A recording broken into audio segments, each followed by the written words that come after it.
மாட்டுப் பொங்கல் தினமான இன்று உலக புகழ்பெற்ற பாலமேடு ஜல்லிக்கட்டு 7:30 மணி அளவில் இன்றைய தினம் தொடங்க இருக்கிறது.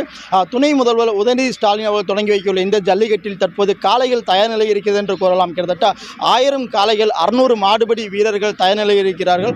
ஒவ்வொரு காளைகளும் சரி, மாடுபடி வீரர்களும் சரி, மிகுந்த பரிசோதனைக்கு பின்பாகத்தான் உள்ளே அனுமதிக்கின்றனர். தொடர்ந்து வாடிவாசல் பின்புறம் தான் நாம் இருக்கிறோம். தொடர்ந்து வாடிவாசல் வரக்கூடிய இந்த காளைகள் வந்து மிகுந்த பாதுகாப்புடன், அதாவது பரிசோதனை, அதாவது மருத்துவரின் பரிசோதனைக்கு பின்பு தான் உள்ளே வந்து அனுமதிக்கப்படுகிறது. அது தொடர்பாக தொடர்ந்து இந்த ஜல்லிக்கட்டுக்கான காளைகளை கொண்டு வந்த ஒருவருக்கு அவரிடம் கேட்போம். எங்கிருந்து வரீங்க சார்? என்னுடைய பேர் வந்து சேதுபதி. நான் சிவலேருந்து வரேன். இது வந்து ஜல்லிக்கட்டு பாதுகாப்பு இலங்கை அமைச்சர் செந்தில் தொண்டமானுடைய காலை பேர் பட்டாக்கத்தி. நாங்கள் வருஷம் இந்த பாலமேடு ஜல்லிக்கட்டு வந்து கலந்துக்கிறோம். இந்த வருஷம் எங்களுக்கு முதல் டோக்கன் கிடச்சிருக்கு. ரொம்ப சந்தோஷமாக இருக்கும். அதுவும் இந்த வருஷம் வந்து நம்ம துணை முதல்வர் உதயநிதி ஸ்டாலினுடைய பார்வையில் வந்து எங்களுடைய ஜல்லிக்கட்டு காலை பங்கேற்கும் போது எங்களுக்கு ரொம்ப பெருமையாக இருக்குது. எங்கள் காலை வின் பண்ணணும்னு ஆண்டவனை பிரார்த்திக்கிறோம் சார்.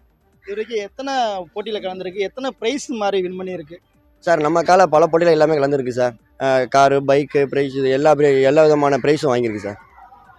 இதுக்கு பயிற்சிகள் இது மாதிரி கொடுக்குறீங்க சார்? இதுக்கு பயிற்சின்னு பார்த்தீங்கன்னா சார், அப்படின்னா அதுக்கு வந்து அந்த டைம் இருக்குது சார். ஜனவரி மந்த் வந்த பிறகு அதுக்கு வந்து உடல் பயிற்சி கொடுக்கறதுக்கு நீச்சல் பயிற்சி, மண்குத்தும் பயிற்சி, இந்த மாதிரியான பயிற்சி கொடுத்துட்ருக்கேன் சார். உணவு முறையில் பார்த்தீங்க அப்படின்னா நம்ம ஸ்போர்ட்ஸ் மேன் ஈவெண்ட்டில் எப்படி கலந்துக்கிறாரோ அது அந்த மாதிரி அந்த நாட்டுக்கோழி முட்டை, பாதாம் பருப்பு, முந்திரி பருப்பு, பேரிச்சம்பழம், இந்த மாதிரியான உணவுகள் கொடுத்து வந்துட்டுருக்கோம் சார். இப்போ ஜல்லிக்கட்டு வந்து ஆன்லைன் பதிவு முறை, இந்த QR கோடு வசதி தான் கொண்டு வந்திருக்காங்க. இது உங்களுக்கு எப்படி இருக்குது? காலையில் கொண்டு வரக்கு உங்களுக்கு எளிதாக இருக்கா, இல்லை கொஞ்சம் சிரமமாக இருக்குது? சார், அது ரொம்ப ஆன்லைன் முறை வந்து ரொம்ப கஷ்டமாக இருக்குது சார். சில நெட்வொர்க் ரொம்ப பிரச்சனையாக இருக்குது. எல்லாரும் ஒரே டயத்தில் யூஸ் பண்ணுறதுனால கொஞ்சம் சர்வர் ப்ராப்ளமாக இருக்குது.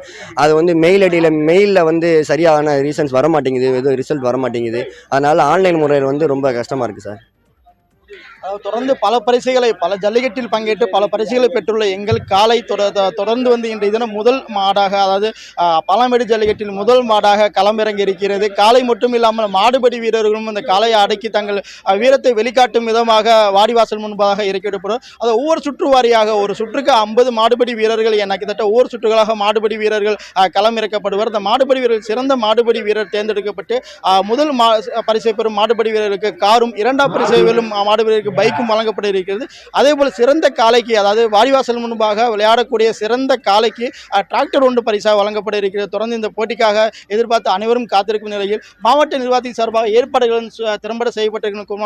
தென்மண்டல காவல்துறை தலைவர் விஜேந்திர பிதாரி தலைமையிலான காவல்துறை கிட்டத்தட்ட 2500 காவல்துறை தற்போது பாதுகாப்பு பணி ஈடுபட்டு வருகிறார்கள். அதை திறம்பட எல்லா பகுதிகளிலும் பாதுகாப்பு பணி துணை முதல்வர் வருகையொட்டி எல்லா பகுதிகளிலும் பாதுகாப்பு ஏற்பாடுகள் சரியாக செய்யப்பட்டுள்ளது என்று கூறலாம். அதேபோல மாவட்ட நிர்வாகத்தின் சார்பாகவும் எல்லா பகுதிகளிலும் என்னால் பொதுமக்கள் அட்வான்ஸ் தேவையாக குடிநீர் மற்றும் வருபவர்களுக்கு பார்ப்பதற்காக கேலரி அமைப்பு தொடர்பாக எல்லா வசதிகளும் சிறப்பாக செய்யப்பட்டுள்ளது என்று கூறலாம். இந்த பாலமேடு ஜல்லிக்கட்டை பொறுத்தவரை இன்னும் 7:30 மணிக்கு தொடங்க இருக்கும் இந்த ஜல்லிக்கட்டில் பொதுமக்களின் ஒத்துழைப்பு இருந்தால் தொடர்ந்து இந்த ஜல்லிக்கட்டை சிறப்பாக அமையும் என்பது கருத்து.